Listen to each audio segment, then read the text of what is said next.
Hello, tech friends, and thank you for tuning in to Emerging Technologies in Business, where we take a deep dive into different technologies that are impacting businesses today and in the very near future. I'm your host, Brock Riney, and this podcast is brought to you by Kincannon XR. Let's talk tech. Hello, tech friends. Thank you for joining us for another episode of Emerging Technologies in Business.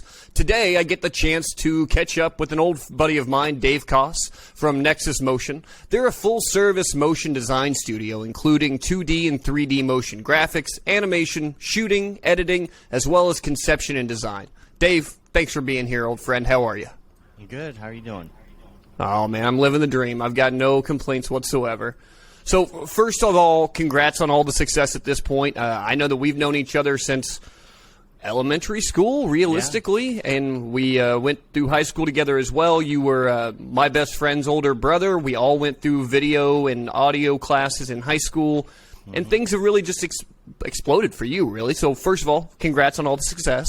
Thanks. But if you had to pick one thing that you've done in your professional career so far, you want to put that proud Papa pin on, which one would you consider to be the most proudest thing that you've created, and why would that be? Man, that's a tough one. And I got a lot of things that I've created over the years, and I did a lot of fun touring visuals and things over the years, like for DeadMau5, and I've done a lot of stuff that people probably didn't even realize was 3D or effects or whatever. I've done a lot of fun projection map stuff. The projection mapping stuff is some of my favorite. It's a lot of work to set up, but like the payoff is spectacular. And it's kind of hard to show off on YouTube and things. You have to see it in person, but that's kind of the rewarding thing, like going to a theme park and seeing all your stuff bouncing around on a castle or a building or something. So right. And you actually did that specifically for Busch Gardens with the projection maps. So that was a nightly thing, right? The park would get close to dark, and then it's a whole 15-minute show that goes on the side of the castle. Like, what all goes into that? It's got to be labor-intensive, like you were saying. Yeah, there's different ways to go about projection mapping. Some of it's very simple, and some of it's complex. You could there's some that I did like here in Dallas years ago that was a little simpler. Like, you just have kind of a flat picture of the building, and you kind of do some shapes and stuff that vaguely match the building. But then there's other ones that are super complex, and that requires like doing gags with shadows and other things. And the only way you can do that is if you have actual 3D geometry of the building. So like in the case of the one we did for Busch Gardens, we actually went out there. They had a whole thing set up with a whole room of computers and projectors and all of that. We took a drone and we flew it around the building a bunch and 3D mapped the building, did photogrammetry.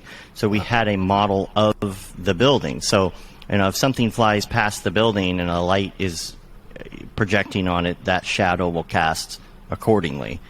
And then you take that and you do all your fun shadow gags and lights and things, and then you project a flat version of that back on the building, and it creates this illusion that something's actually there and casting an actual shadow. And it takes weeks to accomplish, but it's fun.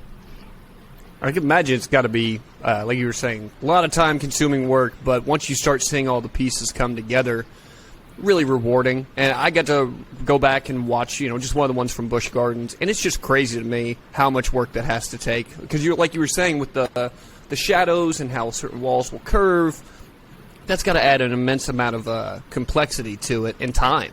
So when you're talking things like that, and I see that you render something new every single day, right? So how are you compressing and rendering that much information to be able to provide something like that? Are you having to get crazy setups? Are you using any sort of newer technology that you weren't using a couple of years ago? What's kind of your bread and butter in that aspect?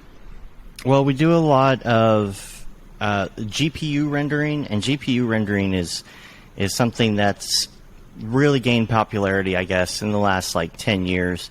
It used to be, when I started this, that if you were working on a 3D project, let's say you're working on a night, or I'm sorry, like a dusk scene, right? and maybe you got a building or something in the sun setting, and you want to get the sun just right. Well, you'll set the sun where you think it should be, and then you'll hit a button, and then you'll see the little square pop up, a little piece of it pop up, and then another piece, and then another piece. And you just wait like 10 minutes. You go surf Reddit or something, right? And you come back and you're like, that wasn't right. The sun was just a little too low. I've got to bring it up like a couple degrees. So I do that. Wait another 10 minutes. Tick, tick. Now with GPU rendering, like I'm seeing that in real time. I'm just adjusting it. So I don't get to surf Reddit anymore, unfortunately. But it's just so fast because of the way that a GPU processes. It's faster. So what we have here at the office are multiple machines using multiple cards. Each one of these cards themselves is the highest end gaming card that you can get. And we stack multiple versions of those in these computers, and then on top of that we have multiple computers. So whereas one person will say, hey, I've got an NVIDIA 3090 and now I can play all these awesome video games, we got a stack of like 12 3090s that all run at the same time and process this stuff. So we're talking, usually I like to go for 1 minute per frame, and there's 30 frames in a second usually, so we can do 1 second in 30 minutes essentially. But it just varies. But there's a lot of technology behind it. There's a lot of software. There's a lot of maintenance. I'm always having to pull something out or rewire something, or something's crashing, and you have to just it's part of it. It kind of sucks, but it's just part of it. You're being a hardware, software engineer, troubleshooter, tech guy, doing networking, all of that to maintain it. But it's worth it because it makes everything run faster in the end. So right, and then obviously the mistakes they're not as detrimental as they used to be. And really it seems like that type of computing and rendering, that's really become the new norm, and it's actually getting even faster from what I'm seeing from some of these other companies. And cloud computing is changing pretty much everything that we're doing. Like work that you're doing day to day, like you were saying, you just change one pixel, you realize that, hey, I don't have that 10-minute wait any longer. They're doing the same thing now with phones, VR, AR. The cloud computing aspect is about to really, really change, I think, in the next 2 to 3 years for the consumer. You're seeing it on the business side really more than anything else. But the consumer day-to-day products, I think, are really going to make a pretty big change here soon. And I'm just really excited for it, honestly, Dave. Can you imagine what your brain can do and what your capabilities could do if there was zero render time any longer? And that could happen at some point in our lifetime. I would imagine it should. It already is happening.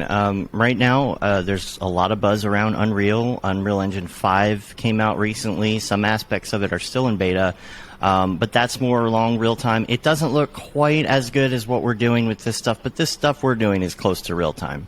And they're coming out with their versions of real time for this, as well as cloud computing solutions. On our other company, Mograph.com, one of our sponsors and partners on a lot of things is Otoy, and they make a system called Render. It's RNDR, and they have just I can't even tell you how many GPUs they have in the cloud, and that's their whole goal is to be able to be the engine for this stuff in real time and just super powerful, and then your phone or your computer or whatever it is just the box that runs it, and it's doing all the legwork in the background.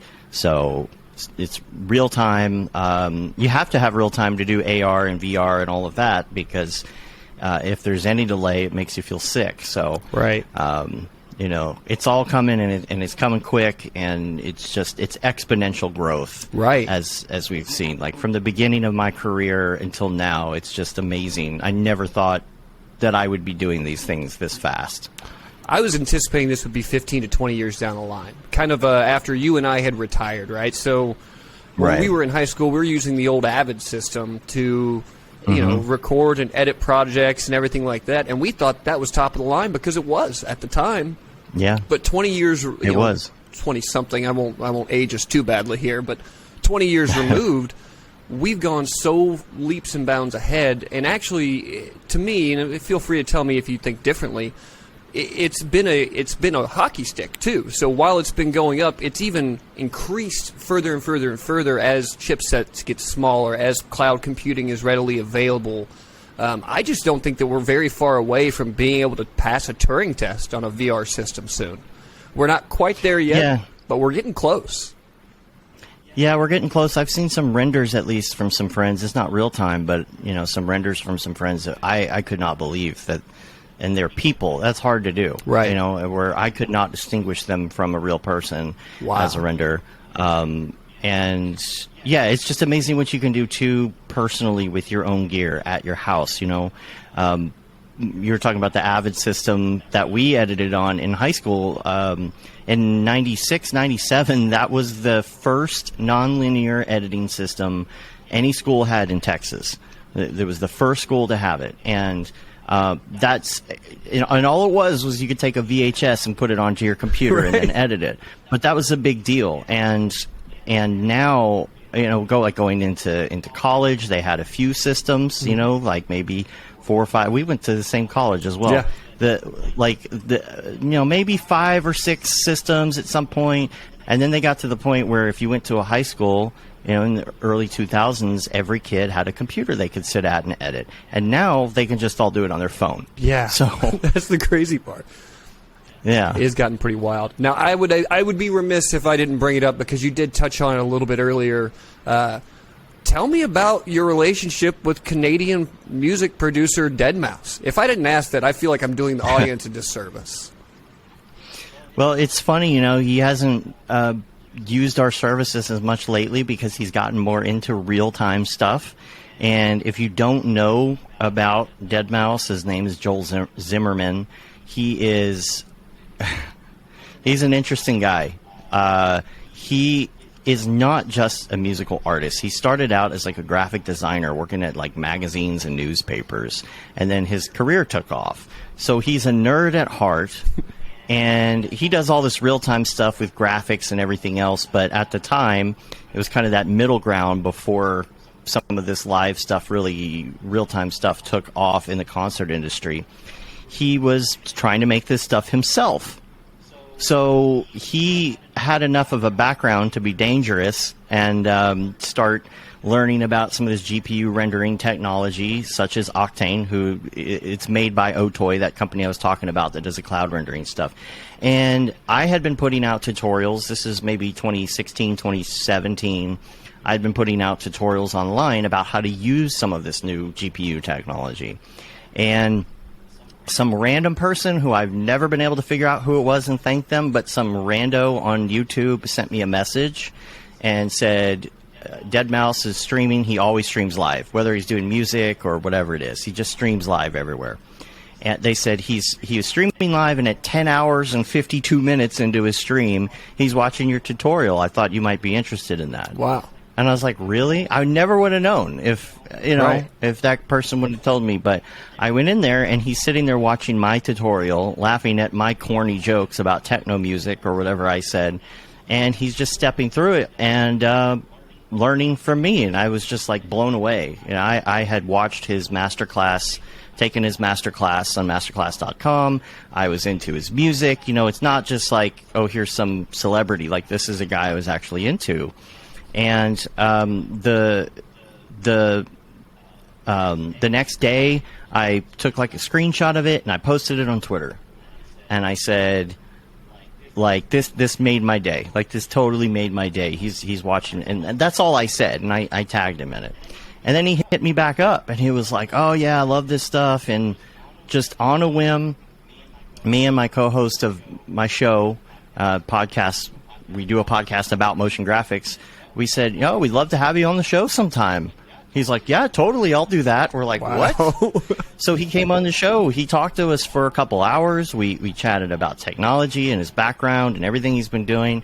And we got done with the show, and we were kind of chatting off air. And he was like, so y'all do this for a living too, right? Like, you don't just have the show about it, and you actually do this for a living. And we're like, yeah. He's like, I got this idea.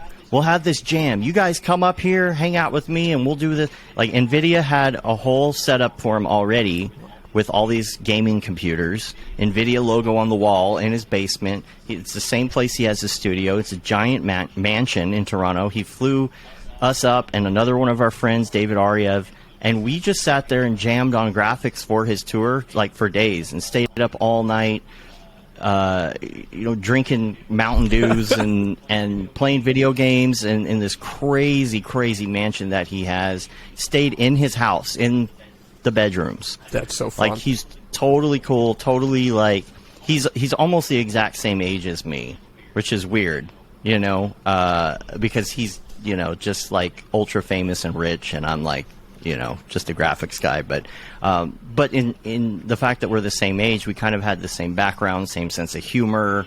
We introduced him to Rick and Morty, at the time. It was starting to get popular. And went up there and did that a couple times and hung out, went to his Christmas parties, and we would just jam on his concert visuals, and we would go to his shows and hang out with him. Like, he's super down to earth. It's pretty nuts. He's just a big geek like us, who happens to be a very famous techno artist, right. EDM artist, I guess. So it's been interesting, but he did go and get into more of the real-time stuff eventually, so we don't do as much with him. But when he comes into town, he'll hit us up and be like, hey, come check out what I'm doing, and we'll come hang out backstage. He'll show us all his cool, crazy technology. And it just goes to show that you never know. Like, you reach out to somebody on Twitter, it could be the start of a relationship. Like, don't be shy. Right. Get out there and just talk to people. Well, and the great part about that is you've influenced him enough that y'all made something for Rick and Morty for one of his New Year's Eve celebrations. So not only have you gotten to meet one of your idols who, they always say never meet your idols, but it's great to hear that in this aspect it wasn't a terrible one, but you even influenced him enough to where he put something in his show because of it. Like, how cool is that? Yeah, he actually ended up talking to Justin Roiland quite a bit after that, and got him to do the voiceover. So we cool. edited the voiceover. We were, that was an interesting experience because we wanted it to be animated like the actual Rick and Morty, but they just didn't have time to do it. Yeah. We were on a very short time crunch. So he knew the CEO of VR Chat, who had built some Rick and Mortys in 3D, and it's just crazy how this works. We all put on VR headsets. We went into a virtual studio that the guy built, and we already had Justin Roiland's voiceover, and we sat in this virtual studio with a virtual green screen, acting out Rick and Morty and doing the motions with our VR helmets on. We had never met. We had never seen each other. We were all in our living rooms, respectively, acting this whole thing out. And then we took that and we put it in his cube and made it look like they were in his LED cube. And then he played that at New Year's. It was some sort of New Year's show that he was doing, I think, in L.A. And, at midnight, everything stops. The middle of the concert stops, and Rick and Morty portal in, and everybody goes nuts because they had no idea it was coming. It's so fun, man. So, and you got to have the finger on every bit of that pulse. Your fingerprints are all over that. That's just awesome. So talk to me a little bit about Mograph, too. So you touched on it. Obviously, Mograph is where you do tutorials, and that was how you got introduced to DeadMau5. But you now have a 24/7 YouTube channel. How does that work? How do you keep enough content to make that work? Yeah, so we have been doing the show for quite a while. So I want to say just our show alone, if you play every episode back-to-back, 24/7, it takes about 3 months to get through all of it. Now, if that doesn't tell you you're long-winded, I don't know what else does, buddy. Right? Yeah, each episode is like 2.5, 3 hours, depending, and on top of that, we've just been doing it for so long. And when Matt and I met, we were at this awful place in Dallas doing these awful, cheesy jingle commercials. The day that he got hired and I met him, we both said that we wanted to do tutorials online, and we wanted to someday speak for Maxon, who makes Cinema 4D, and that's the software we use, because our heroes were always at that podium for Maxon. Cut to years later, now we actually run those shows, the live streams for Maxon and everything. Like, we're fully involved. We've spoke there many times, and all these people that were our heroes are now our friends. So we have all of that content, interviewing our friends, talking to our friends. But we also know all the people at Maxon really well. So we had this idea for a 24/7 motion graphics network. I was watching the elections, the mess of the elections last, when was that? Right. The end of 2020. And, just watching the news cycle and all that, I'm like, wouldn't this be cool if you could do this, but like for motion graphics? And it would be way less depressing than the news. So we decided we were going to try and do that, and we did partnerships with them, with our friends like Chris Schmidt at Rocket Lasso, Boris Effects, all these different places, and we told them what we were going to do, and nobody really fully understood what we were getting at. It's kind of like a you got to see it Like, to they understand just it type of couldn't- deal. Right. And even the CEO of Maxon, Paul Babb, he's a great guy. We were chatting about it, and he just didn't quite understand it, but I had a little sample that I was running on loop in like a private stream, and I sent it to him, and I said, check this out. Just put it on. Just put it on a TV over here. And the next day, he was like, I get it. He was like, I turned it on. He's like, every couple minutes I'd look over, I'd be like, ooh, I haven't seen that before. What is that? And he got it, right? So we talked to them. We got their entire library of everything they've ever created. Okay. Tutorials, interviews, shows, all of that. The same with these other partners. We've also got some friends who do live streams and things. We said, give us all your RAWs, all your raw files, all of that. We made a huge database.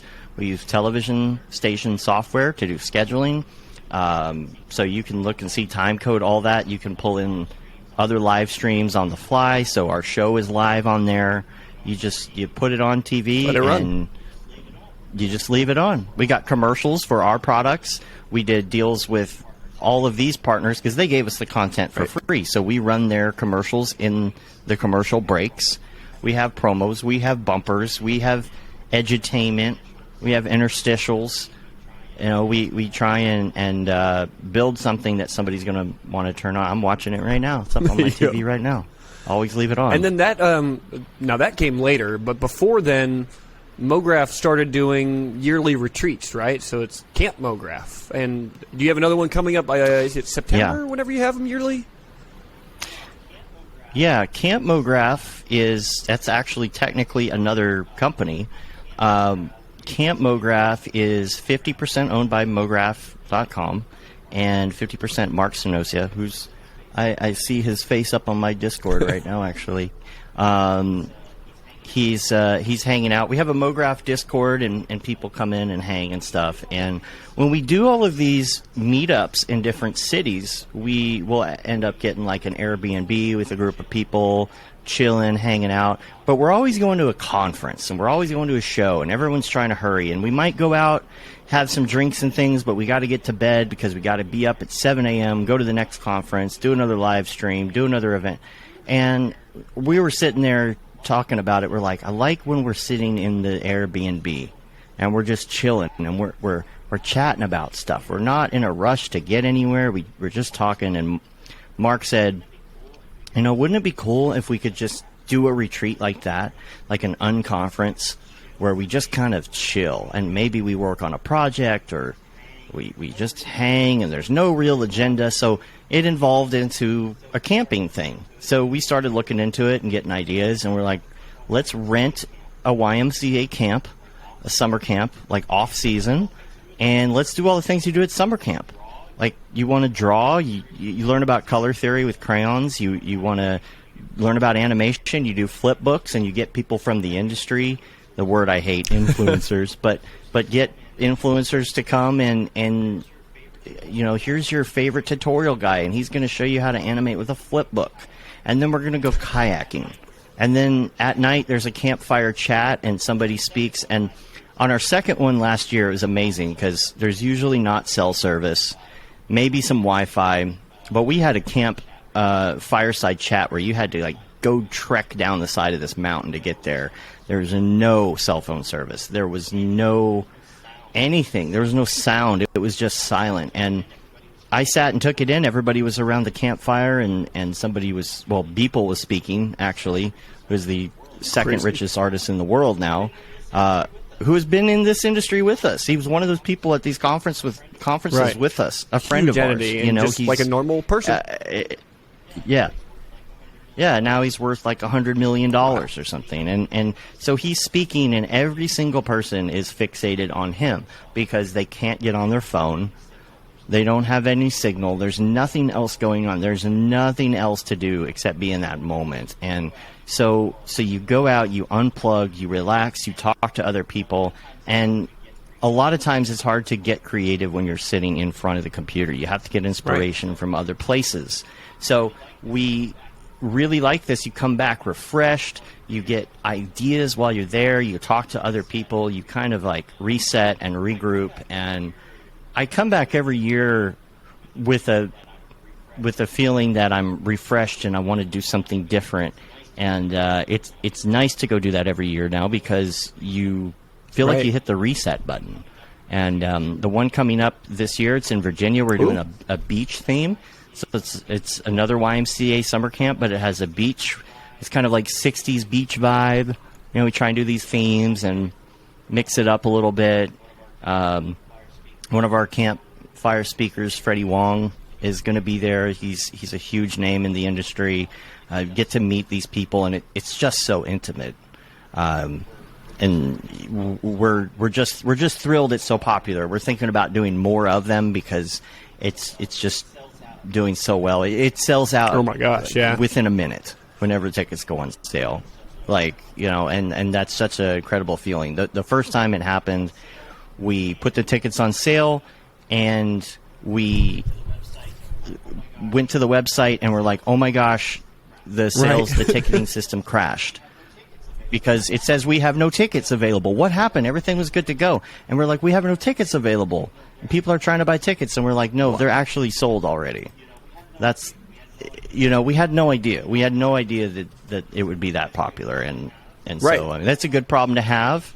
And usually it's easy to solve, right? You just sell more. But this is different because making it bigger makes it not intimate. So we're really slowly rolling out ideas to help keep it intimate, keep the camper list about 100 people or less, something around those lines. But it's incredible, and we're really thinking about what we could do to expand upon it, get more people in, and maybe even move this concept into other industries. Right? I mean, if you're selling out that fast, you can then start looking at maybe doing it quarterly at different locations and something like that, and obviously going to different industries. So, Dave, last question for you. What's next for Nexus? What's next for Mograph? What's next for Camp Mograph? What's on the horizon for you? Well, Camp Mograph. Cover that. Yeah. I think I pretty much went over, where we're going with that. Mograph.com. We've got a lot of classes coming out on there. We've been working on a website for the community for quite a while. And things have changed, and technology has changed, and NFTs have happened, and AI has happened, and so we're building a site for community because that's our whole purpose is Mograph community, and we don't know exactly when we're launching that yet, but we've been working on it just for years to get it where we really feel like it's something valuable, something useful.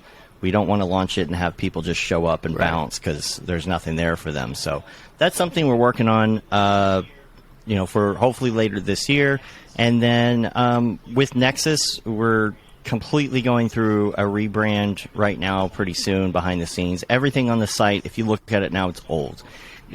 We've done so much work recently, especially the last couple of years, doing graphics work for the Madden video game and a lot of concert visuals, just so much stuff that's NDA'd we can't show. So we're going through a rebrand. Everything you see on the site is probably 5 years old. I hate looking at it. It's one of those things.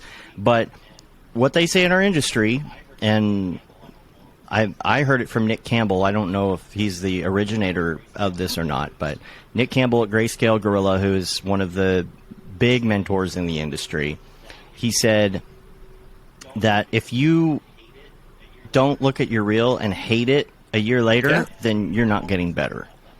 And I always think about that. I hate looking at my reel, and I should always hate looking at my reel. I'm sure people will look at my 2017 reel and be like, right. "Oh, that's cool," but I don't like it at all. Like I'm constantly replacing these shots and other things, and maybe only 10% of the work. Well, it's like everything that we on the did website. back in high school and college. Anything you look back on, it's so cringeworthy, it's unreal. I'm with you the exact same. I cannot stand to watch any of Right. it. So I can see where the same, ideal would go to exactly what you're talking about. 5 years ago, you had limited technology compared to what you have now, so things have completely changed. I can't help it. I got to ask you one more thing, though. I got to know a little bit more And about the the skill. Madden. Sure. As being a big football fan, I have to know what that involvement was, if you can tell me anyway. Yeah, sure.